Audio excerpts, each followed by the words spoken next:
Let's hear it for Emmett Linton. And his opponent fighting out of the blue corner, wearing the blue trunks with white trim. He also weighs an even 147 pounds. Originally from Lyon, France, he's now fighting out of East LA. His professional record is 2-1-1, and both of his professional victories are by KO. Introducing Mohamed Benchikh.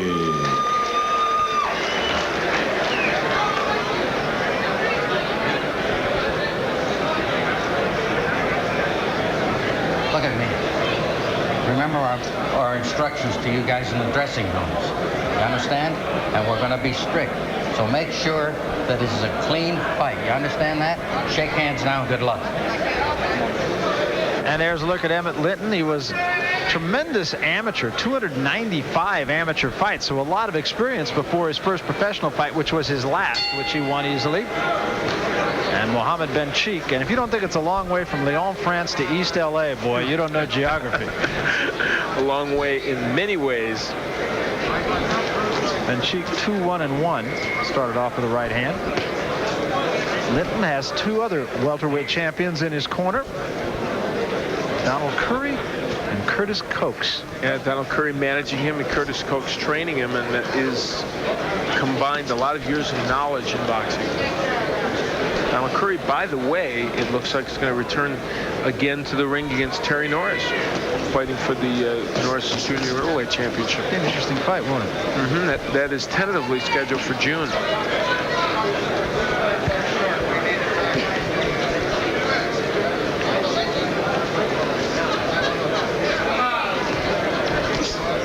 Linton has very good hand speed, an excellent jab. There you see it, using it to set up the straight left. A bit of a headbutt there. His colors look like the Kronk colors, don't they? Don't they, though?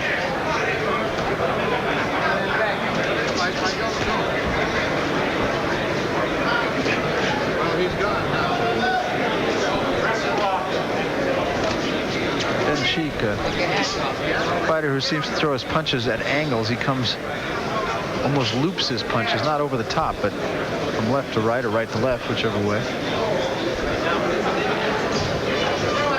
He's struggling a little bit against the left-handed style of Linton. Of course, Michael Carbajal later on tonight is going to be facing a lefty, Javier Vargas. After training for a guy who was a right-hander. That's so true. It's not going to be easy. Let me apologize, too. I did call Vargas Vasquez in the open. Of course, his name is Vargas.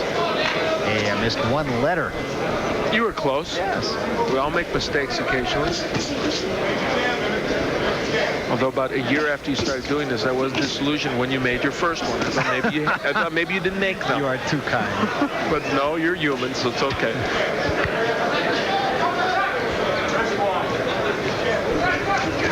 Linton getting off. Now there's when the jab really, when he gets going, he follows very quickly with that straight left hand, does Emmett Linton.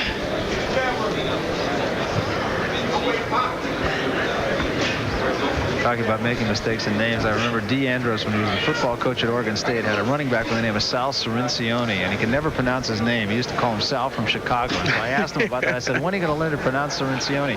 He says, when he scores a touchdown, I'll pronounce his name. That's the way I feel about Vargas. There you go. If he knocks out Michael Carbajal, you'll make sure. That's right. Coming to the end of the first round, and not a bad first round for Emmett Linton Jr. Round number 2, Emmett Linton Jr. and Mohamed Benchikh. Good first round for Linton. Yeah, he was able to establish the jab fairly well. Even though he didn't land maybe even as high a percentage as he would like, he was able to use it as a rangefinder to get that straight left hand in.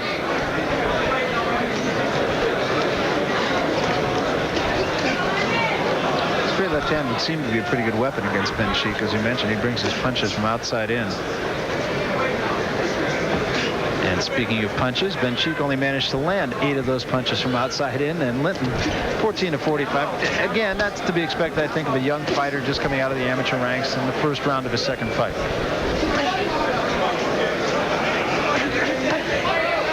There he missed with all those, but that'll help him land the straight left as he finds the range a little bit better. I think Benchikh needs to be giving him just a little bit of more movement. You're right about the strange angle at which Benchikh throws his punches and the way he throws them. A lot of technique problems for him. It's the Lyonnaise style.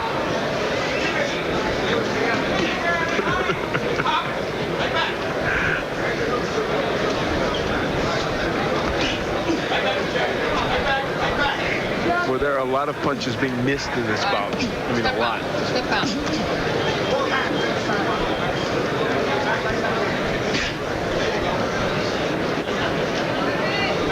Time and again, it just seems that making that transition from being a good amateur to being a good professional is a very difficult and time-consuming thing. Yeah, it is. And that's why it takes numerous fights to really achieve that. And some never do. No. And some boxers find that they left their best boxing in the amateur ranks. Yeah, 295 fights, even though they're just 3-round affairs and obviously shorter distances, can still wear you down. Yeah, and a lot of them might be novice fights, but still, as you say, there's a lot there that can wear you down. And again, I mean, a good example is somebody like Clint Jackson, who was wonderful as an amateur, good as a pro, but never quite made it to a championship. Nice right hand there by Linton, and that hurt Benchikh. In this round, Emmett Linton has started to really get the right hook on track, and he's showing lots of power with it. And there it is to the body, but a good right by Benchikh. Showing some good power here, and really not showing things that you would consider to be amateurish. He's very selective with his punches.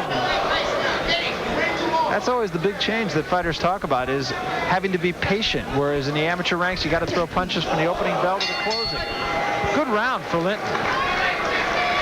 Here at Bally's, reminder that coming up on Ringside Report, special guest night on Ringside Report. This is going to be great. Yes. I mean, I can hardly wait to hear what we have to say.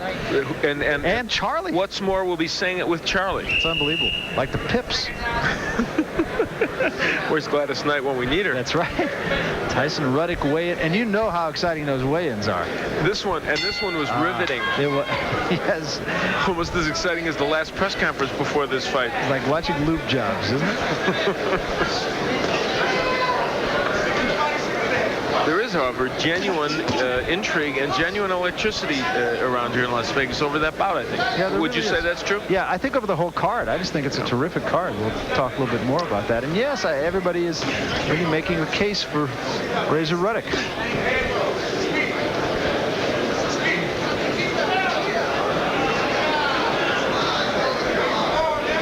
Linton, I think, has found in this bout that the power punch that seems to work against Benchikh is the right hook. And you know, sometimes you can have a very powerful straight left or a good uppercut or whatever. But sometimes one punch isn't working against the guy. It won't affect him as much as another. You have to pick that out. Benchikh with a counter right hand, followed it up with a good uppercut.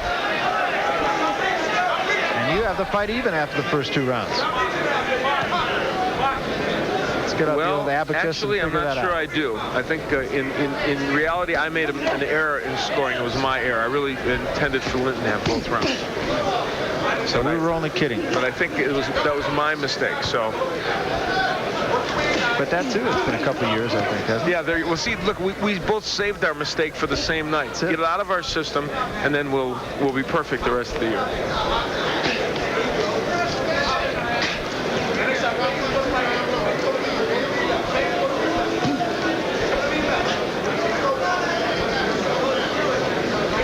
See what that right hand and the uppercut do for Benchikh. See if it gives him a little bit of a confidence boost.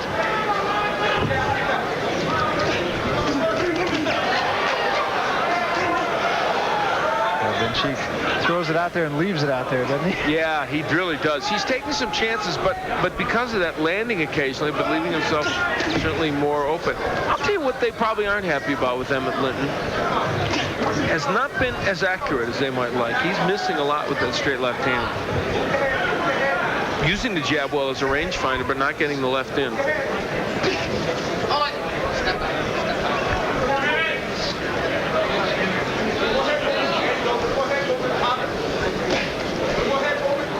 Pop the jab there. Seems to be waiting on Benchikh, though, doesn't he? Yeah, that's a very good point, as opposed to pushing him back. And I don't think Benchikh is the kind of guy that would like to box going backward. His mobility is not the best. And I think going backwards, he would just stop punching.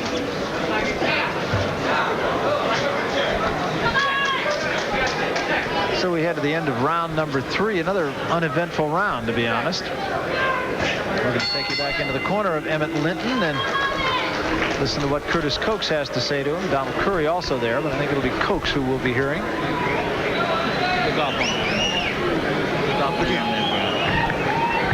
You're too throw your left hand too long. Step with your right foot. Step in there. Step in. You're not step outside like we do on the pad. Step outside, throw that 1-2. You miss it with the left hand. But when you miss it, you got to come back with something. You can't just leave it out there. Okay. Come on, beat me. Throw that jab.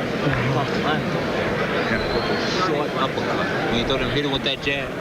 Bend over. With your left hand. When you throw that jab, your right jab, bend down a little bit and catch him with a short uppercut to the chin. You hit him every time with it. You got to shorten up your punches inside. You're throwing them too long. You're too long, baby. Come on. Well, the two welterweight champions talking to Emmett Linton. There's the jab that he was landing from time to time, but they want a lot more than that from this young man. Let's see if he can heed that advice. Step in, duck down, and hit him with an uppercut off the jab. And the man who was talking to him, Donald Curry, knows something about uppercuts. In his career, he's thrown some terrific ones.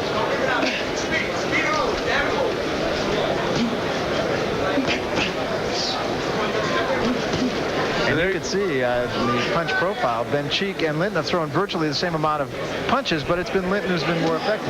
Yeah, he really has been, although 36% may not be something he's going to write home to his mother about, but still it's enough to be ahead in this bout. Linton tried to step in that time and heed the advice of Curtis Coax.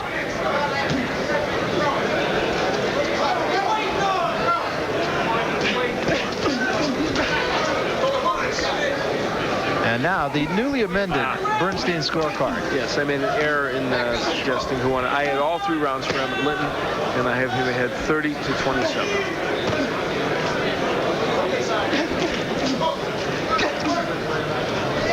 This fight scheduled for 6 rounds. But has been changed to a 4-rounder on the bout sheet that we have right in front of us here. There it is. 6 rounds. However, these little things they don't tell us about.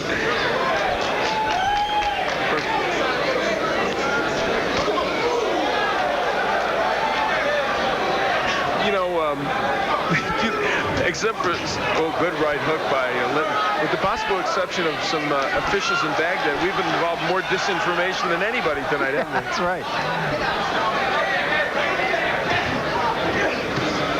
There was that uppercut, but he missed with it. He didn't do it behind the jab either.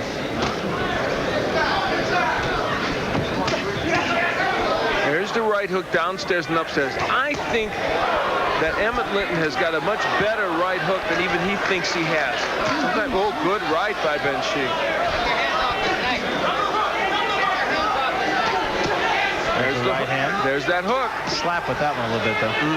He throws it better to the body than the head, which is characteristic of many boxers. Perfect example being another left-hander, Michael Nunn, the middleweight champion. When he hooks to the body, he throws it with much more conviction than when he does to the head. There he went to the body first, then came up with the right hand.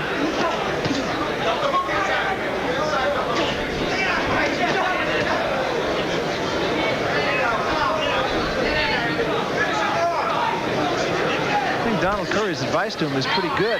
He does seem to be there for that left uppercut. It's just that Linton hasn't quite found the mark yet. There was a right hand. Set up with a body shot. And there you see the hand speed of Linton. There he tries to throw the uppercut, so he's paying attention to what Donald's saying. He's not able to execute as much as he would like. Now there's where Curry wants the uppercut, right there. Not a bad round, though, for Linton at the end of this fight. And he finished with a bit of a flourish. I don't think there's much question as to the outcome of this one. Oh, there's no doubt that Emmett Linton won this bout, or should win it in any case.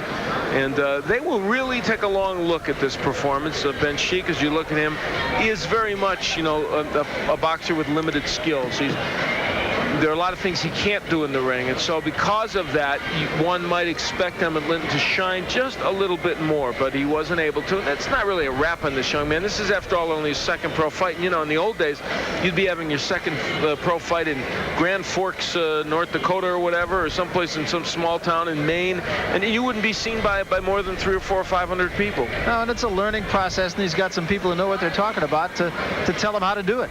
Let's get the official word here on this decision now from Michael Buffer. Mike? Ladies and gentlemen, here's the official scoring. Dalby Shirley and Lou Tabbitt both score the bout 39-37.